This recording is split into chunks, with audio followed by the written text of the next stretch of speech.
Morning Javas friends. నా 2023లో ఉన్నటువంటి కొన్ని కరెంట్ అఫైర్స్ బిట్లు చూద్దాం. ఒక నోబెల్ ప్రైజెస్తో పాటు ఓకేనా, అదేవిధంగా ఆసియా క్రీడలు, మరి అదేవిధంగా చైనాలో జరిగినటువంటి ఆసియా క్రీడలు, నెక్స్ట్ పార్లమెంటు భవనము, దాని మీద కొంచెం చూద్దాం ఓకేనా. కొన్ని విషయాలు కరెంట్ అఫైర్స్ అనేది చాలా ఇంపార్టెంట్ అంశాలని చెప్తున్నా. ప్రతి మంత్లో దాదాపు ఒక 10-15కి ఎక్కువ ఉండయి, గుర్తుపెట్టుకోండి. ఒక 10-15 కన్నా ఎక్కువ ఉండయి. ఇవాళ పేపర్ మొత్తం చూసినా ఏం లేదు దాంట్లో పేపర్లు, ఎందుకంటే ప్రభుత్వమే నడుస్తలేవు కదా, ఎలక్షన్ కోడ్. కావున ఇష్టం చేసుకొని విని ఒక్క మార్క్ తోటే జీవితం మారే పరిస్థితి ఉన్నది ఆల్ కాంపిటేటివ్ ఎగ్జామ్లలో.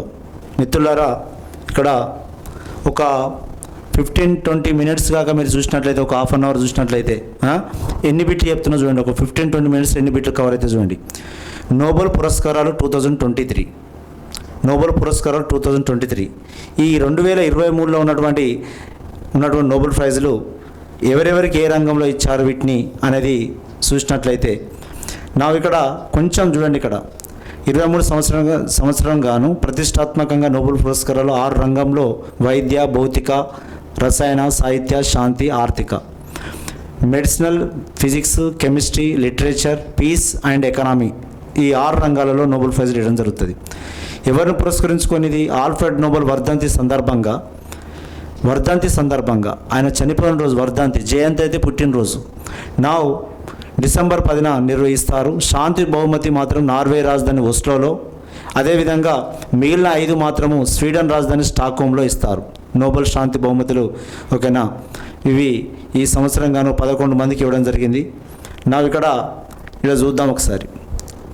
వైద్య రంగం: Katalin Kariko, Hungary, Drew Weissman, America. చూడండి, ఇక్కడ కాటలిన్ కరికో, డ్రూ వెయిస్మన్ ఇద్దరికి వైద్య రంగంలో ఇవ్వడం జరిగింది. అంటే ఇక్కడ ఈ కాటలిన్ కరికో ఒక లేడీ, కింద చెప్తాను నేను. వీళ్ళు కోవిడ్-19 పైన మహమ్మారి నియంత్రణ కోసం mRNAను, మెసెంజర్ రైబోన్యూక్లిక్ యాసిడ్ వ్యాక్సిన్ ఆవిష్కరించారు. నిజానికి దేనికి ఏం తయారు చేయాలన్నా లోపల mRNA, tRNA ఇట్లా అనేక RNAలు ఉంటాయి లోపల. అంటే దానికి ఏం అవసరం పడితే తయారు చేస్తుంది లోపల. ఒక ఇమ్యూనిటీ పవర్ అవసరం, ఏ ఇమ్యూనిటీ పవర్ అవసరం, దానికి మెసేజ్ కావాలి. అంటే ఆ మెసేజ్ RNAను వీళ్ళు ఆవిష్కరించారు. అంటే మనుషులను చనిపోకుండా కాపాడడానికై ఓకేనా. బాడీలో తన పని తాను అనేక కార్యక్రమాలు చేస్తుంటుంది. ఏది అవసరం ఉంటుంది, పెద్ద ల్యాబ్ ఇది ఓకేనా. కావాల్సినన్ని మెడిసిన్స్ అదే తయారు చేస్తూనే ఉంటుంది. నా వైద్య రంగంలో ఉన్నటువంటిది కాటలిన్ కరికో, డ్రూ వెయిస్మన్. చూడండి, అక్కడ లేడీస్ జెంట్స్ మధ్య ఇద్దరు కలిసి చేసినారు. ఇక్కడ దేశంలో, ప్రపంచంలో నిజానికి ఒక ఇండియన్నే ఓకేనా. ఇద్దరు కలిసి అయినా ప్రయోగం చేస్తారంటే నానా అనుమానాలు, నానా కథలు, నానా మాటలు, నానా సూపులు ఓకేనా. చూడు వాళ్ళిద్దరు కలిసి దాన్ని కోవిడ్-19 పైన మహమ్మారి నియంత్రణ కోసం ఇద్దరికి నోబెల్ ప్రైజ్ ఇవ్వడం జరిగింది. భౌతిక శాస్త్రంలో పిఆర్ఏ అగోస్తిన్ అమెరికా, ఫెరింక్ క్రౌజ్ జర్మనీ, అన్నే హెల్ యూలియర్ స్వీడన్. ఈ ముగ్గురి గాను భౌతిక శాస్త్రంలో పరమాణు అణువులోని ఎలక్ట్రాన్లపై, అంటే ఆటంలోని ఎలక్ట్రాన్లపై పరిశోధనకు కొత్త సాధనలైన అటోసెకన్పై ముగ్గురు పరిశోధనలు చేశారు. అటోసెకన్ అనేది సమయం -10^18 సెకండ్స్, 10^18 సెకండ్స్ ఓకేనా. దానికి అనుకున్నందుకు వాళ్ళకు ఫిజిక్స్లో వేయడం జరిగింది. రసాయన శాస్త్రం మౌంగి బవెండి, లూయిస్ బ్రౌస్, అదేవిధంగా అలెక్స్ ఎకిమోవ్. ఈ ముగ్గురు అమెరికన్సే నానో టెక్నాలజీ సంబంధించినటువంటి క్వాంటమ్ డాట్స్ ఆవిష్కరణలో చిన్న నిజానికి ఇప్పుడు వెనుకట పెద్ద ఉండేది టీవీలు, ఇప్పుడు చిన్న టీవీలు వచ్చినాయి. అంటే నానో టెక్నాలజీ, ఏ వస్తువు పరిణామంలో పెద్ద సైజుకు అదే కన్నా దానికన్నా ఎక్కువ పరిణామంలో పనిచేసేదాన్ని నానో టెక్నాలజీ అంటారు ఓకేనా. ఇవాళ ఏ వస్తువు అయినా చిన్నది వస్తుంది నానో టెక్నాలజీ ప్రకారం ఓకేనా. Moungi Bawendi, Louis Brus, Alexei Ekimov. ఒక్కసారి రాయాలి. సాహిత్యంలో ఉన్నటువంటి జాన్ పొస్సే, నార్వే. ఇప్పుడు నిజానికి మూడు తెలియకపోయినప్పటికీ కూడా ఒకవేళ సాహిత్యం, లిటరేచర్, జాన్ పొస్సే, నార్వే. బయటకు చెప్పుకోలేనటువంటి ఎన్నో అంశాలు తన నవలలో ఉంటాయి కదా ఓకేనా. అనేక చెప్పలేని అంశాలు. నిజానికి ఇవి లేడీస్ దగ్గర బాగుంటాయి ఇక చెప్పదలుచుకుంటే, ఎందుకంటే వాళ్ళకున్నంత ఉదారతనం గొప్పతనం ఎవరికి ఉండదు. ఓకేనా. ఇక్కడ చూసినాం ఆయన రాసినటువంటిది సాహిత్యంలో జాన్ పోసే రాసినందుకు ఆయనకు అనేక అంశాలపైన రాసినట్ట. ఓకేనా. చిన్నపిల్లల నాటకాలు కానీ పుస్తకాలు కానీ రచనలో బహిర్గతపరిచాడు. నెక్స్ట్ శాంతి నర్గిస్ మొహమ్మది, ఇరాన్. ఈ యొక్క మహిళ అనేక ఇరాన్లో మహిళల అణచివేత పైన మానవ హక్కుల పైన అవగాహన కల్పించేందుకు అందుకు స్వేచ్ఛ మరణశిక్ష రద్దు కోసం అలుపెరగకుండా ఆమె చేస్తున్న పోరాటానికి గుర్తింపుగా శాంతి ఇచ్చారు, శాంతి బహుమతి ఇవ్వడం జరిగింది. పీస్ నర్గిస్ మొహమ్మది. ఓకేనా. కొందరికి ఉంటుంది. ఓకేనా. కొంతమంది పోరాడుతూనే ఉంటారు, వద్దు ఉరిశిక్షలు వేయకండి. ఓకేనా. ఉరిశిక్షలు వేయకండి. కొన్ని అత్యధికమైనటువంటి నాకు తెలిసిన ప్రకారం అయితే అసలు జైలు అనేది ఉండద్దు. ఆ జైలు వదిలిపెట్టాలి. ఓకేనా. 1 సంవత్సరం వదిలిపెట్టండి మొత్తం. ఎందుకంటే వదిలిపెట్టి అందరినీ ఒక కొత్తగా ఇప్పుడు చేసిన వాటి అన్న పరిస్థితి తీసుకోవాలి. దానిలో అనేక మంది పాపం ఉత్తగా వాళ్ళకి అన్నాలు పెట్టి దానివల్ల దేశ బడ్జెట్ తగ్గిపోతుంది. దేశ బడ్జెట్. ఓకేనా. అంటే వాళ్ళు కూడా కొద్దిగా మార్చుకోవాల్సిన పరిస్థితి ఉన్నట్లయితే ఇచ్చేసే పరిస్థితి. అందుకే అక్టోబర్ జయంతి నాడు కొంతమందిని వదిలిపెడతారు ప్రవర్తన బట్టి. ఓకేనా. మరి మళ్ళీ బయటకు వచ్చినాక చేస్తే మాత్రం ఎవడు క్షమించడానికి తప్పదు ఇక. నెక్స్ట్ శాంతి నర్గిస్ మొహమ్మది. ఆర్థిక రంగంలో క్లాడియా గోల్డిన్ అమెరికన్స్ చెందినటువంటి ఆమె నిజానికి మహిళలకు సమాన వేతనం ఇవ్వాలి, మహిళలను తక్కువ ఇవ్వద్దు అన్నటువంటిది విషయంలో ఆమె పోరాటం చేసింది. ఓకేనా. ఆమె రాసినటువంటి దాంట్లో అనేక రంగాలు, శ్రామిక రంగాలు, మరి కొన్ని రంగాలు మొగలగానే ఎక్కువ ఇస్తారు పైసలు. మరి అలాంటప్పుడు అంటే నిజానికి అన్ని పనులలో వాళ్ళ పని కూడా ఎక్కువ చేస్తారు. నిజాన్ని చేసిన కాడ వాళ్ళకు సమాన వేతనం ఇవ్వాలి. ఇంటి పని చెప్తున్నా గుర్తుపెట్టుకోండి, వాళ్ళు చేసిన పని ఎవరు చేయలేడు మరి. ఓకేనా. వాళ్ళకి ఎన్ని పైసలు ఇచ్చినా తక్కువనే మరి. అత్యధికమైన పని ఎవరు పొద్దున లేచిన కాంచెలు వాళ్ళ పని. శ్రామిక రంగంలో మహిళలకు భాగస్వామ్యం, స్త్రీ పురుషుల మధ్య వేతనాలు అసమానత్వం, లింగ వివక్షత తదితర అంశాలపై చేసిన అధ్యయనాన్ని గాను ఆర్థిక రంగంలో ఇవ్వడం జరిగింది క్లాడియా గోల్డిన్. నెక్స్ట్ ఈ నోబెల్ పురస్కారాలకు సంబంధించిన దాంట్లో ఇక్కడ ఈ ఉన్నటువంటి నోబెల్ ప్రైజులు, ఈ నోబెల్ బహుమతులను గురించి ప్రముఖ స్వీడన్ రసాయన శాస్త్రవేత్త ఆల్ఫ్రెడ్ నోబెల్. ఈయన కనుక్కున్నటువంటి డైనమైట్లో ఉన్నటువంటిది ట్రైనైట్రోగ్లిజరాల్ TNG అండ్ సోడియం నైట్రేట్ లాంటి ఒక విస్ఫోటనం, ఒక ఎక్స్ప్లోజివ్ కనుక్కుంటే ప్రపంచ దేశాలకు అమ్మడం వల్ల వచ్చిన పైసలను తదనంతరం ఇవి నోబెల్ ప్రైజ్ రూపంలో ఇవ్వమని చెప్పేసి ఒక నోబెల్ ప్రైజ్కు దాదాపు 8 కోట్ల చిల్లర ఇవ్వడం జరుగుతుంది. 8 crores చేంజ్ ఇస్తారు. ఓకేనా. చూడండి ఆల్ఫ్రెడ్ నోబెల్ దీన్ని రిక్సీ బ్యాంకు ఈ డబ్బులను తీసుకుపోయి ఒక బ్యాంకులో పెడితే ఇచ్చేటువంటి ఇంట్రెస్ట్కు కన్నా ఇంకెక్కువ డబ్బులు మిగిలిపోతున్నవి గుర్తుపెట్టుకోండి. వీటిపైన ఉన్నటువంటి భౌతిక శాస్త్రం పిఆర్ అగోస్టిన్, ఫెరింగ్ క్రౌజ్ అంటే అన్నే హెల్ యూలియర్. నెక్స్ట్ నోబెల్ శాంతి బహుమతుల పైన. ఓకేనా. ఈయన ఏర్పాటు చేసిన తర్వాత అనేక మందికి నోబెల్ ప్రైజులు ఇవ్వడం జరిగింది. అంటే భారతదేశం ఆల్ఫ్రెడ్ బెర్నార్డ్ నోబెల్, ఆయన అసలు పేరు ఏం పేరు ఆల్ఫ్రెడ్ బెర్నార్డ్ నోబెల్. ఓకేనా. అయితే నేను చెప్తుంటే ఒక విషయం అంటే రీసెర్చ్లో ఉండి అయితే మొన్న కానిస్టేబుల్ ఎగ్జామ్లో అడిగిండు ఏ రంగంలో నోబెల్ ప్రైజ్ ఇయ్యరు. అయితే ఇతనికి ఉన్నటువంటి ఒక మ్యాథ్స్ సబ్జెక్ట్ పైన ఉన్నటువంటి టీచర్ పైన కొంచెం అంటే ఏమంటారు అది విషయం ఏంటంటే కొంచెం ఈయనకు నచ్చలే. ఓకేనా. అయితే దాంతో ఇక నోబెల్ ప్రైజ్ మ్యాథ్స్ రంగంలో ఇయ్యకండి అని నిక్కష్టగా చెప్పిపోయింది ఆయన. మీరు భవిష్యత్తు కాలంలో ఎవరికి ఇచ్చినా మంచిదే కానీ. ఓకేనా. దానికో పెద్ద చిన్న కథ ఉన్న స్టోరీ దాని కూడా. ఎందుకంటే పాపం ఆ టీచర్ మీద దుర్బుద్ధితో ఏమో కానీ ఎవరికి ఇవ్వకుండా చేసిపోయిండు. అంటే కొంచెం అంటే ఆయన ఓన్ ఒపీనియన్ మై లైఫ్ కొంచెం డిసప్పాయింట్ అయింది మ్యాథ్స్ టీచర్ వలన అని చెప్పేసి.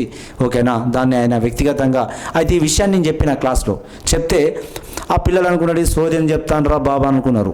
కానీ ఏ రంగంలో నేను అత్యధికంగా మంచిగా చెప్పినది ఆ విషయాన్ని, అది ఎందుకు ఇవ్వడానికి సంగతి చెప్పిన. అయితే వాళ్ళు ఇక ఆ పిల్లలు అనుకున్నారు, ఒక పిల్లవాడు అనుకున్నాడు ఏం చెప్తాను రా బాబు సోది అనుకున్నాడు. కానీ అదే క్వశ్చన్ ఈ కింది రంగంలో ఏ సబ్జెక్టుకు ఇవ్వరని అడిగితే ఆ చెప్పిన కథ గుర్తున్నది, ఆ కథ గుర్తు రాగానే అమ్మని అమ్మ ఇది క్వశ్చన్ అయిందా అని. అందుకే ఎంట్రన్స్లో ఏ బిట్ అయినా కానీ మంచిగా వినాలి. మ్యాథ్స్ రంగంలో నిక్కష్టగా ఇయ్యద్దని చెప్పిండు. ఓకేనా, రైట్. ఇక్కడ నోబెల్ బహుమతుల మరికొన్ని విషయాలు ఓకేనా. ఇక్కడ కొన్ని భారతదేశం సంబంధించినటువంటివి చూద్దాం. ఇక్కడ భారతదేశంలో ఉన్నటువంటి నోబెల్ ప్రైజులు ఏ రంగంలో ఎవరెవరికి ఇచ్చారు అనే విషయాన్ని ఇక అంతకు ఎక్కువ చూసుకోకండి, ఎందుకంటే బాగా స్టోరీ అయినట్లయితే మీరు మళ్ళీ రసాయన శాస్త్రం మోంగి బొవెండి, లూయిస్ బ్రౌస్, అలెక్సీ ఎకిమోవ్. సాహిత్యం నార్వేకి చెందినటువంటి జాన్ పొసేకు. నోబెల్ బహుమతులు ఇప్పటి వరకు 9 మంది భారతీయులకు, భారత సంతతి చెందిన వాళ్ళకు నోబెల్ ప్రైజ్ ఇవ్వడం జరిగింది. రవీంద్రనాథ్ ఠాగూర్ లిటరేచర్లో 1930లో 1913లో గీతాంజలికి ఇవ్వడం జరిగింది. సివి రామన్ లైట్ స్కాటరింగ్ కాంతి పరీక్షణ పైన 1930లో ఇవ్వడం జరిగింది. మదర్ తెరిసాకు శాంతి పైన 1979లో నోబెల్ ప్రైజ్ ఇవ్వడం జరిగింది. అమర్త్య సేన్కు 1998లో ఆర్థిక రంగంలో ఇవ్వడం జరిగింది. కైలాస్ సత్యార్థి ఈయనకు పీస్ మీద 2014లో నోబెల్ ప్రైజ్ ఇవ్వడం జరిగింది. అదేవిధంగా భారత సంతతి చెందినటువంటి వ్యక్తులు Aravindo Khurana is a settle in America. ఆయన కృత్రిమ జన్యువును ప్రొడక్ట్ చేయడం వలన జెనెటిక్ను ఓకేనా 1968లో నోబెల్ ప్రైజ్ ఇవ్వడం జరిగింది. సుబ్రహ్మణ్యం చంద్రశేఖర్ ఫిజిక్స్లో 1983 సుబ్రహ్మణ్యం చంద్రశేఖర్. వెంకట్రామన్ రామకృష్ణన్ 2009లో ఓకేనా. వెంకట్రామన్ రామకృష్ణన్ అంటే settled in America. Next Abhijit Banerjee 2019లో ఎకనామీ పైన ఇవ్వడం జరిగింది. ఇవి నోబెల్ ప్రైజ్ విషయాలు ఇవి ఓకేనా. ఇవి నోబెల్ ప్రైజ్ విషయాలు. రేపు పొద్దున ఇటువంటి క్వశ్చన్ అయినా ఫ్రేమ్ అయిందనుకోండి. అదేవిధంగా నెక్స్ట్ దాంతోపాటు ఈ నర్గిస్ మొహమ్మది, ఆమె ఇరాన్ చెందినటువంటి మహిళ. ఆర్థిక రంగంలో నెక్స్ట్ క్లాడియా గోల్డిన్, సమానత్వం ఉండాలి వేతనంలో కానీ లింగ వివక్షత ఉండద్దని చెప్పే విషయంలో ఓకేనా వీటిపైన వాళ్ళు పోరాడినటువంటి దానికి నోబెల్ ప్రైజ్ ఇవ్వడం జరిగింది. నా నెక్స్ట్ ఇక్కడ 19వ ఆసియా క్రీడల గురించి చూద్దాం. 19వ ఆసియా క్రీడలు. ఈ 19 ఆసియా క్రీడలు ఎక్కడ జరిగినవి? ఒకవేళ చిన్న బిట్టే రావచ్చు సార్ ఓకేనా. 19 ఆసియా క్రీడలు ఎక్కడ జరిగినాయి? ఈ ఆసియా క్రీడలు ఇవి సెప్టెంబర్ 23 నుంచి అక్టోబర్ 8 వరకు చైనాలోని ఆంగ్జౌ నగరంలో జరిగాయి ఓకేనా. దీని యొక్క నిజానికి కరోనా వైరస్ తగ్గుముఖంతో పట్టకపోవడంతో ఇప్పుడు ఎందుకంటే 2022లో జరగాలి కానీ 23లో జరిగింది, ఎందుకంటే అప్పుడు కరోనాతోటి. ఈ ఆసియా క్రీడ యొక్క నినాదం ఏంటంటే heart to heart at the rate of future. ఒక వ్యక్తి కష్టపడ్డ వ్యక్తికి ఒక మార్కు సంపాదించుకున్నప్పుడు తెలుస్తుంది దాని విలువ. Heart to heart at the rate of future. 19వ ఆసియా క్రీడల యొక్క మస్కట్ ఒక 3 రోబోలను పెట్టారు. 3 రోబోల పేరు ఏంటంటే కాంగ్, లయన్ అండ్ చెన్ ఓకేనా. కొంచెం గుర్తుండే కాంగ్, లయన్, చెన్ ఓకేనా. వాళ్ళ పేర్లన్నీ కూడా విచిత్రంగా ఉంటాయి. నిజానికి మరి ఆసియా క్రీడల్లో మరి అత్యధికమైనటువంటి ప్రైజెస్ ఎవరు తీసుకున్నారంటే People's Republic of China 2001. China కొట్టుకుంటాను ఓకేనా. నిజానికి మొత్తం 383 కొట్టుకున్నది. జపాన్ నిజానికి 188, ద రిపబ్లికన్ ఆఫ్ కొరియా 190, భారతదేశం 107, ఉజ్బెకిస్తాన్ 71. చూడండి మనం ఇంత ప్రపంచంలో అత్యధిక జనాభా గల మనం 4వ ప్లేస్లో. నిజానికి స్పోర్ట్స్ విషయంలో కానీ విద్యారంగంలో కానీ అత్యధిక ప్రోత్సాహం ఇస్తే ప్రపంచంలో దేశం ఏందో తెలుస్తుంది ఓకేనా. ఇప్పుడు స్పోర్ట్స్ మ్యాన్ అత్యధిక మంది గెలవడం వల్ల వాళ్ళకి కావాల్సిన ఫుడ్ ఐటమ్స్, కోచింగ్, వాళ్ళకు ఉన్నటువంటి అన్ని రకాల సౌకర్యాలు, కొంత వేతనం, ఇంటికి వాళ్ళకి ఎలాంటి ప్రాబ్లం లేకుండా, పేదరికం కూడా ఒక కారణం అవుతుంది. ఇప్పుడు విద్య కూడా నిజానికి సంపాదించాలంటే కొంచెం పేదరికం కూడా అడ్డవుతుంది ఓకేనా. ఇది చూడండి దీంట్లో ఈ ఆసియా క్రీడలలో 19 ఆసియా క్రీడలలో హైయెస్ట్ 19 ఆసియా క్రీడలలో ఓకేనా 2022లో ఉన్నటువంటి ఇవి ఎవరికి వచ్చిన హైయెస్ట్ అంటే చైనా, జపాన్, నెక్స్ట్ కొరియా, భారతదేశం నెక్స్ట్ 4వ ప్లేస్లో భారతదేశం ఉంది. రైట్, సరిపోతుంది, అంతా మించద్దు పాపం. ఇలా ఏదో పెద్ద కథ. ఈ ఇజ్రాయెల్ది పాలస్తీనుల మధ్య యుద్ధం ఓకేనా. నెక్స్ట్ ఉక్రెయిన్కును రష్యాది అదొకటి. నెక్స్ట్ ఇజ్రాయెల్ పాలస్తీనా యుద్ధం. ఇంకా ఇది ఏంటంటే వీళ్ళకు తరతరాల నుంచి ఓకేనా. ఎందుకంటే నిజానికి ఒక విషయం చెప్తాను నేను ఇక్కడ, మంచిగా వినండి. పేదరికం ఉన్న కాడనే కులం ఉంటుంది, మతం ఉంటుంది, మూఢనమ్మకం ఉంటాయి. ఈ 4 విషయాలు అక్కడనే ఉంటాయి. ఎక్కడ ఉంటాయి? పేదరికం ఉన్న కాడ. గుర్తుపెట్టుకోండి. ఉన్నతమైన స్థితిలో ఇప్పుడు బాగా పెద్దోడు రిచ్ అయ్యిండు, వాడు ఏం చేసినా ఏం కాదు. కానీ అదే పేదరికంతో చేస్తే ఓకేనా, వానికి కులంలా, వానికి మతంలా అందరు పిలిపించి వాడిని ఓకేనా, వాని మీద ఒక రకమైనటువంటి అన్ని పెట్టి వాడిని చాలా ఘోరం చేస్తారు. ఓకేనా, ఆడోళ్ళైనా మొగోళ్ళైనా. అందుకే ఫస్ట్ హోదాకు బలపడాలి. గుర్తుపెట్టుకోండి. రైట్. ఇక్కడ ఒక ఊరు, ఇక ఇది ఇజ్రాయెల్ పాలస్తీనా మధ్య యుద్ధం. ఓకేనా, ఏ రాష్ట్ర మధ్యన జరిగిందంటే మొన్నటిదాకా అంతకుముందు రష్యాకును ఉక్రెయిన్కు ఇజ్రాయెల్ పాలస్తీనా మధ్య. ఓకేనా, పాపం పాలస్తీనా పరిస్థితి ఘోరమైన పరిస్థితి. నా నెక్స్ట్ ఇక్కడ ఇక వాళ్ళ సంబంధాలు. ఇక్కడ కొత్త పార్లమెంటు భవనంలో కార్యకలాపాలు ప్రారంభం. దీన్ని ఒక్కసారి చూడవలసిన అవసరం ఉంది. 2023 సెప్టెంబర్ 19 నాడు దీన్ని ప్రారంభించారు. 2023 సెప్టెంబర్ 19 నాడు ప్రారంభించారు. దాదాపు 880 కెపాసిటీ ఇచ్చిండు లోక్సభకు.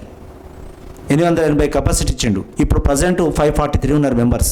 ఇన్ ఫ్యూచర్లో పెరిగినట్లయితే ఓకేనా 880 మంది కెపాసిటీ ఇచ్చిండు. అదే రాజ్యసభ 380 మందికి కెపాసిటీ ఇచ్చిండు. ప్రజెంట్ అది 250లో ఉన్నది. ఎంతున్నది? 250. అంటే 238, నిజానికి 238. 12 రాజ్యసభ ఎవరిది? రాష్ట్రపతి యొక్క నామినేటెడ్ పోస్టెస్ 12. ఓకేనా, అంటే వాళ్ళకు 300 కెపాసిటీ ఇవ్వడం జరిగింది. ఒకవేళ ఇన్ ఫ్యూచర్ పెంచినా ఓ 50 పెరిగినా ఒక 20 ఏళ్ళకు 30 ఏళ్ళ వరకు సరిపోతుంది అనే విషయంగా. ఓకేనా, నా ఇగో ఇది ఎవరిది? పార్లమెంటు విశేషాలు. అంతకు మించిన విశేషాలు వద్దు. లోపలికి పోయి దాని యొక్క నెక్స్ట్ కొత్త టాటా వాళ్ళు కట్టినటువంటిది అది. కొత్త పార్లమెంటు భవనంలో కార్యకలాపాలు ప్రారంభము. ఓకేనా, టాటా కన్స్ట్రక్షన్స్ దానికి ఆ బిల్డింగ్ కన్స్ట్రక్షన్ గల కారణము. ఓకేనా, కొత్త పార్లమెంటు భవనము గుర్తుపెట్టుకోండి.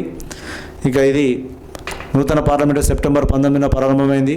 పార్లమెంటు ప్రత్యేక సమావేశాల సందర్భంగా సెప్టెంబర్ 19 పాత భవనంలోని సెంట్రల్ హాల్ పార్లమెంట్ 75 ఏళ్ల ప్రస్తావనపై ప్రత్యేక చర్చ జరిగిన తర్వాతనే ఉభయ సభ సభ్యులు కొత్త పార్లమెంటుకు పాదయాత్రగా వెళ్ళారు.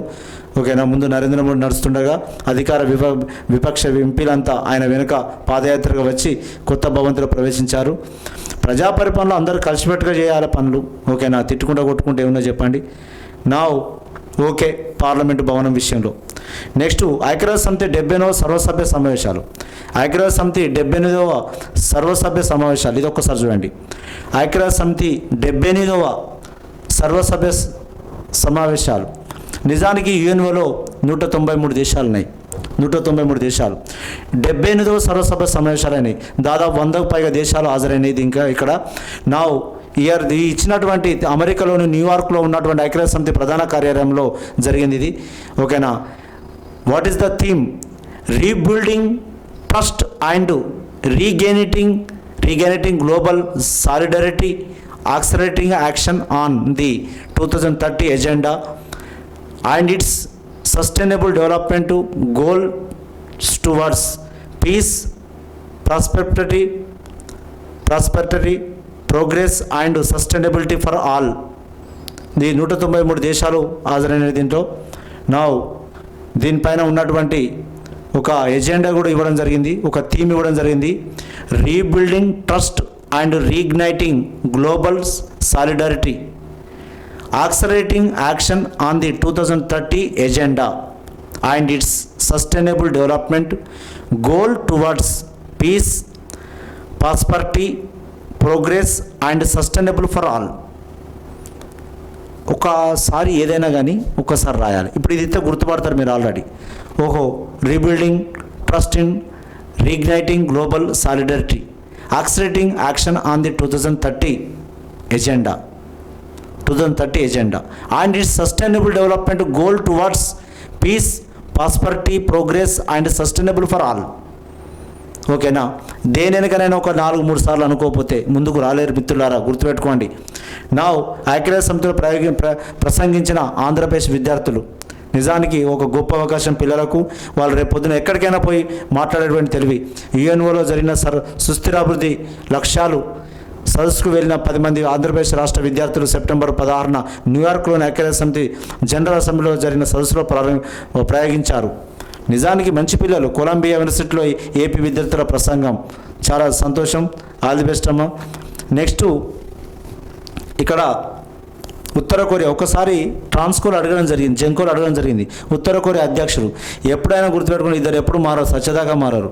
ఒకడు ఉత్తర కొరియా అధ్యక్షుడు కిమ్ జాంగ్ ఉన్, ఇగో అధినేత కిమ్ జాంగ్ ఉన్, రష్యా అధ్యక్షుడు పుతిన్. వీళ్ళిద్దరు మారరు, ఇక సత్యదాకా వాళ్ళిద్దరే. ఓకేనా. రష్యా అండ్ ఉక్రెయిన్, అది ఏంటిది ఉత్తర కొరియా. నిజానికి నీ అంత పాలన అన్నట్టు, ఓట్లు పెట్టకుండా పరిపాలన జరిగిస్తున్నాము అంటే మరి ప్రజాభిష్టానం ఎట్లున్నదో తెలుసుకోవాల్సిన అవసరం కూడా ఉంటుంది. గుర్తుపెట్టుకోండి, ఎప్పటికీ ఒకరే పరిపాలన ఉండాలని కోరుకోవడం కూడా తప్పే. ఎప్పటికీ మార్చుకోవాలి, ఇంకా కొత్త విధానాలు వస్తాయి, ఇంకా కొత్త విధానాలు. ఓకేనా, రైట్. ఎప్పటికీ అధికారం ఒక్కరి చేతుల్లో ఉండదు, అధికారం ఎప్పటికీ మారుతూనే ఉండాలి. నౌ ఇయర్ ఇంకొక విషయం మిత్రులారా, మహిళా రిజర్వేషన్ బిల్లుకు రాష్ట్రపతి ఆమోదం. 33% రిజర్వేషన్ ఆమోదానికై నిజానికి 128వ రాజ్యాంగం 128 అమాండ్మెంట్ 33% నారీ శక్తి వందన్ అధినియమం అనేటువంటిది గుర్తుపెట్టుకోండి. ఏమిచ్చారు కేంద్ర ప్రభుత్వం? నారీ శక్తి వందన్ అధినియం అనే పేరుతో తీసుకొచ్చిన మహిళా రిజర్వేషన్ బిల్లుకు ద్రౌపది ముర్ము, ఓకేనా, దానికి ఆమోదం తెలపడం జరిగింది. ఓకేనా. సెప్టెంబర్ 29న గెజెట్ నోటిఫికేషన్ విడుదల చేసింది. ఇది ఎన్నో రాజ్యాంగ సవరణ? 128వ రాజ్యాంగ సవరణ, 33% రిజర్వేషన్. నిజానికి నాకు ఒక ఐడియా వస్తుంటుంది, ఎప్పటికీ నాకు ఒక ఐడియా వస్తుంటుంది. నిజానికి పైసలన్నీ వాళ్ళ దగ్గరనే ఉంటాయి కదా, వీళ్ళని స్టాక్ మార్కెట్కి ఎంటర్ చేయాలి అసలు ఈ లేడీస్ను. ఎందుకంటే స్టాక్ మార్కెట్ అనే మీద అవగాహన ఉంటే ఏ విధంగా పెట్టాలి ఫండ్స్, ఎట్లా పెట్టాలి ఫండ్స్ను, పెట్టి ఎట్లా రికవర్ చేసుకోవాలి మనీ అనేది, దాని నిజానికి కొంచెం అవగాహన ఉన్నట్లయితే చాలా గ్రేట్ కథ అది. ఓకేనా. ఏమున్నది, 10 గంటలు స్టార్ట్ అయితే 2-3 గంటల వరకు క్లోజ్గా అయిపోతే అప్పటికి కొంత ఇప్పుడు ఇది పెద్ద సిటీలలో వాళ్ళు చేసే పని అదే. ఓకేనా. వాళ్ళు ఏం చేస్తారు, స్టాక్ మార్కెట్ ఇన్వెస్ట్మెంట్ చేస్తారు. ఇంతగానం ఎక్కడిది అంటే వాళ్ళు బిజినెస్ చేస్తారు. 2-3 కూర్చుంటారు వాళ్ళ ఇంట్లో, అందరు కూర్చొని బిజినెస్ చేస్తుంటారు. కొంతవరకు రాబట్టుకుంటారు, కథం ఓకే సరిపోతారా బాబు, ఇవాళ 15-20 వేలు సంపాదించడం, రైట్ ఓకే. వాళ్ళ డబ్బును వాళ్ళ బ్యాంకులో పెట్టి దాన్ని ఏం చేస్తారు, ఇన్వెస్ట్మెంట్ చేస్తారు, రైట్ ఓకే. మహిళా రిజర్వేషన్ బిల్లుకు రాష్ట్రపతి ఆమోదం. ఓకేనా. నిజానికి వాళ్ళకు కూడా హక్కులు కల్పించాలి. 128వ రాజ్యాంగ సవరణ. ఓకేనా. ఇగో ఇవి వీటికి సంబంధించినటువంటి టుడే కరెంట్ అఫైర్స్ విషయాలు. కొంత వరకు దాని మీద దృష్టి పెట్టండి. ఓకేనా. ఇప్పుడు ఎన్ని విషయాలు వచ్చినాయి చూడండి. దీంట్లోకి వెళ్ళి తప్పని ఒకవేళ 1 మార్క్ వచ్చినా ఎందుకు తెలవకుండా ఉండాలి చెప్పండి. ఓకేనా. అది దాంట్లోకి వెళ్ళి కవర్ అయినప్పుడు రేపు 33% రిజర్వేషన్ బిల్లు, ఓకేనా, ఎన్నో రాజ్యాంగ సవరణ అడిగింది అనుకోండి, ఇదేంది 128 కొన్ని తెలవాలి. ఓకేనా. రాజ్యాంగాన్ని సవరించేటువంటిది కాన్స్టిట్యూషన్ అమెండ్మెంట్ అనేది ఎక్కడున్నది, ఏ ఆర్టికల్ ఉన్నది? 368 ఇక్కడ రాసిపెట్టిన చూడండి. ఇక్కడ మంచిగా చదివితే తెలుస్తుంది. ఓకేనా. ఇక్కడ రాజ్యాంగ సవరణ అనేటువంటి అంశాన్ని, రాజ్యాంగంలో ఇవ్వబడ్డటువంటి అంశము, ఓకేనా, రాజ్యాంగ సవరణ అనే అంశము ఇవ్వడం జరిగింది. ఇక్కడ 450 మంది అనుకూలంగా ఓటేయగా కేవలం 2 మాత్రమే వ్యతిరేకించారట. 2 మాత్రం అంటే వాళ్ళు ఎంత ఇబ్బంది పడతారో పాపం మహిళలతోటి. అంతమంది ఓటేస్తే అంటే వాళ్ళు 2 మాత్రం వ్యతిరేకంగా వేసిరంటే వాళ్ళ యొక్క 368 రాజ్యాంగ సవరణ విధానాన్ని నిర్దేశిస్తూ 368. ఓకేనా. Thank you. లైక్ చేయండి, సబ్స్క్రైబ్ చేయండి, షేర్ చేయండి. రైట్. Thank you.